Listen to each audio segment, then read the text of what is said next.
చేసి కట్టినటువంటి ఈ యొక్క ప్రాజెక్టు ప్రజలకు రైతులకు వినియోగంలోకి వస్తుందా? ఇది అసలు దీని అవసరం, ఈ ప్రాజెక్ట్ యొక్క అవసరం ఉందా లేదా? అవసరం ఉంటే దీన్ని వినియోగంలోకి తీసుకొచ్చే చిత్తశుద్ధి కాంగ్రెస్ పార్టీకి ఉన్నదా లేదా? ఈ విషయాన్ని కూడా చాలా స్పష్టంగా చెప్పాలి. ఈ కాంగ్రెస్ అధికారంలోకి వచ్చిన గత సంవత్సరాల నుంచి ఈ విషయాలన్నిటిని, ఈ రెండు ముఖ్యమైన విషయాలని దాస్తూ కేవలం కుమ్మక్కు చేసుకునే విధంగా బీఆర్ఎస్ పార్టీతో కలిసిపోయే విధంగా ఇది తెలంగాణ ప్రజల యొక్క దృష్టి మరల్చే పనులు చేస్తుంది. కానీ ఇక్కడ కూడా ఈ ముఖ్యమైన రెండు విషయాలు, కాళేశ్వరంలో ఎన్ని వేల కోట్ల రూపాయలు అధికారులు రాజకీయ నాయకులు దోచుకున్నారు, అదేవిధంగా ఈ కాళేశ్వరం అనే ప్రాజెక్టు మళ్ళీ వినియోగంలోకి తీసుకొచ్చే అవకాశం ఉన్నదా లేదా, ఈ రెండు విషయాల్ని స్పష్టంగా తెలియజేయకుండా కేవలం ముసుగులో బుద్ధులాటలాగా కేవలం ప్రజల దృష్టిని మరల్చేలాగా చేస్తుంది తప్ప ఎక్కడ కూడా నిష్పక్షపాతంగా దర్యాప్తు జరగట్లేదు.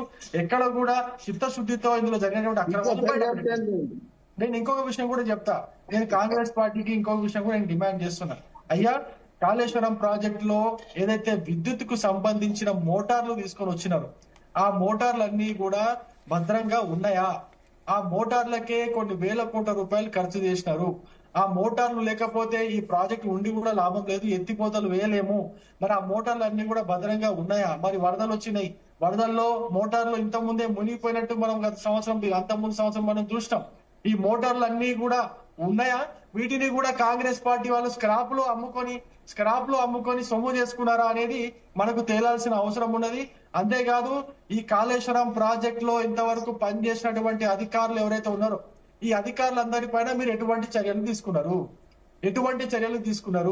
విజిలెన్స్ కమిషన్ రిపోర్టు ప్రకారము దాదాపు 38 మంది అధికారుల పైన చర్యలు తీసుకోవాల్సిన అవసరం ఉందని చెప్పేసి సిఫార్సు చేస్తే దాన్ని క్యాబినెట్ కి సబ్మిట్ చేసి ఇప్పటికి 6 నెలలు అవుతుంది. మార్చిలో సబ్మిట్ చేసినారు, 6 నెలలు అవుతుంది. ఈ 6 నెలలుగా ఏ ఒక్క అధికారి పైన కూడా చర్యలు తీసుకున్న ఆధారాలు మనకు కనిపించట్లేదు. ఏ ఒక్క అధికారిని కూడా కనీసం నోటీసులు ఇచ్చి మీరు సంజాయిషి కోరిన దాఖలాలు కూడా కనిపించట్లేదు. ఇంకా పైపెచ్చు ఏం జరిగిందంటే కొంతమంది అధికారులకు మీరు ప్రమోషన్లు ఇచ్చినట్టుగా తెలుస్తున్నది. ఆ ప్రమోషన్లు ఇవ్వడంలో ఆంతర్యం ఏమిటి? విజిలెన్స్ కమిషన్ రిపోర్టు ఏ అధికారుల పైన చర్యలు తీసుకోవాలని చెప్పిందో ఆ అధికారులకు మీరు ప్రమోషన్లు ఏ విధంగా ఇస్తారు? ఈ విషయం కూడా తెలంగాణ ప్రజలకు తెలియాల్సిన అవసరం ఉన్నది. స్పష్టంగా తెలంగాణ ప్రజలకు అర్థమవుతుంది ఏంటంటే ఈ బీఆర్ఎస్ పార్టీ కాంగ్రెస్ పార్టీ రెండు కూడా కలిసిపోయి కాళేశ్వరంలో బీఆర్ఎస్ అయితే దోచుకున్నదో ఆ డబ్బులన్నీ కూడా కాంగ్రెస్ పార్టీ నాయకులు ఇప్పుడు పంచుకుంటున్నారు అనేది చాలా స్పష్టంగా అర్థమవుతుంది. ఈ విషయాలన్నీ కూడా ఇప్పుడు జరగబోయే అసెంబ్లీలో మనకు బట్టబయలు అవ్వాల్సిన అవసరం ఉన్నది. బీజేపీ పార్టీ మాత్రం వీటన్నిటిపైన ఖచ్చితంగా ఈ ప్రభుత్వాన్ని బీఆర్ఎస్ పార్టీని డిమాండ్ చేస్తుంది. ఓకే అండి. ఎస్ రమణ గారు, మీకు సబ్మిషన్ ఉందన్నారుగా, చెప్పండి.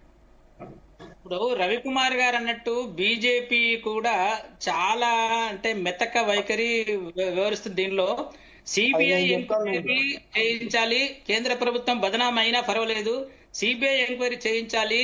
ఇప్పుడు సీఎం రేవంత్ రెడ్డి గారు కూడా సిబిఐని ఆహ్వానించాలి. ఆయన అంతకు ముందు అపోజిషన్ లో ఉన్నప్పుడు సిబిఐ ఎంక్వైరీ చేయిస్తా అన్నాడు, నేను సీఎం అయిన తర్వాత. దాని మీద నేను కూడా తయారయ్యాను. ఎలక్షన్ ముందు ఖచ్చితంగా హైకోర్టు ఇన్స్ట్రక్షన్స్ మీద సిబిఐ ఎంక్వైరీ చేస్తుంది అనే విషయం నాకు తెలిసింది. నేను హైకోర్టుని అప్రోచ్ కాలేకపోయాను. ఒకవేళ ఈ సిబిఐని పంపించినట్టయితే సెంట్రల్ గవర్నమెంట్ కూడా, ఇప్పుడు బీజేపీ కానీ ఏదైనా సెంట్రల్ గవర్నమెంట్ కూడా దీని మీద యాక్షన్ తీసుకోవాలి. సిబిఐని ఖచ్చితంగా పంపించాలి. రేపు జరిగే అసెంబ్లీలో కూడా సీఎం గారు ఈ ఘోష్ కమిషన్ అనేది ఓన్లీ మేడిగడ్డ, అన్నారం, సుందీల వీటి మీదనే కమిషన్ గాని మొత్తం కాళేశ్వరం మీద కమిషన్ కాదు ఇది. కాబట్టి కాళేశ్వరం మొత్తం మీద సిబిఐతోని ఎంక్వైరీ చేయించాలి అనే డిమాండ్ రేవంత్ రెడ్డి పెట్టాలి. పెట్టినట్టయితే ఖచ్చితంగా దీంట్లో ఎవరెవరు దీంట్లో బాధ్యులు ఉన్నారు అందరు కూడా, ఇంక్లూడింగ్ ఈటల రాజేందర్ కూడా, ఎందుకంటే ఫైనాన్స్ మినిస్టర్ గా ఆయనకు బాధ్యత ఉంటుంది. ఆయనకు కూడా నేను తప్పించుకోవడానికి లేదు ఎవరు కూడా. ఇప్పుడు చేపలు కాదండి, ఈ ముగ్గురు చేపలు కాదు, ఇవన్నీ తిమింగలాలు. ఇప్పుడు ఏసీబీ భాషలో వాళ్ళు చేపలు అంటారు తప్పితే మిగతా చేపలు చాలా ఉన్నాయి. పాపం ఏసీబీలో పట్టుబడ్డ చేపలు చాలా ఉన్నాయి. ఆ చేపలు కాదు ఇవి తిమింగలాలు.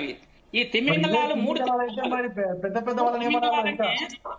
తిమింగలాలని ఏసీబీ పట్టుకున్నదంటే అది గ్రేట్. అది దానికి కారణం కూడా ఏంటంటే ఎవరో ఒకరు ఏసీబీకి కాంప్లైంట్ చేస్తానో ఏదో చేస్తేనే అది జరిగింది.